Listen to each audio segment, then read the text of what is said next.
আয়ারল্যান্ডের সঙ্গে আমাদের টি-20 সিরিজ এই সময় আসলে আমাদের মূল ফোকাসটা মাঠে এবং খেলার মধ্যেই সীমাবদ্ধ থাকা উচিত।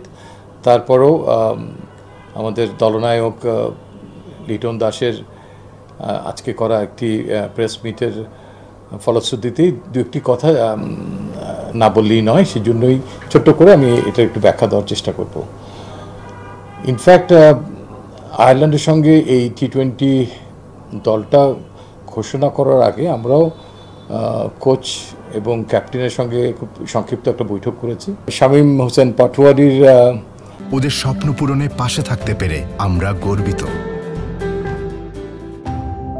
কে নিয়ে দলনায়ক কতটুক সন্তুষ্ট, তার কি ভাবনা এই আসন্ন স্কোয়াডে শামীমের অবস্থানকে ঘিরে, সেটা জানতে চাইলে ইয়েস, লিটন দাস কুমার তিনি নিজে বলেছেন যে তিনি শামীম হোসেন পাটোয়ারিকে দলে দেখতে চান, রাখতে চান আইরিশ টিমের এগেনস্টে।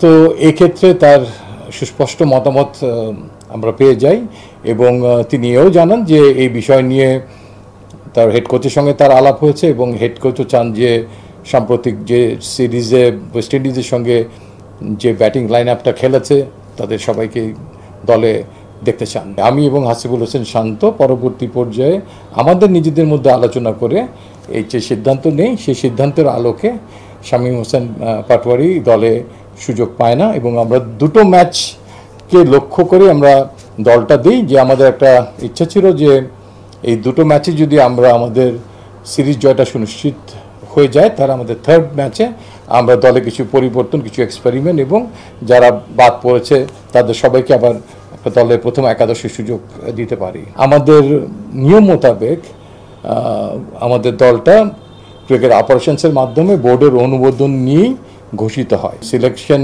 কমিটির একটা এখতিয়ার আছে। সিলেকশন কমিটি সবসময় দলনায়ক এবং কোচের সঙ্গে একই সহাবস্থানে নাও থাকতে পারে কোনো খেলোয়াড়ের ব্যাপারে এবং সেখানে কোনো অনুমতি নেওয়ারও প্রয়োজন নেই। আমরা we are accountable to the board.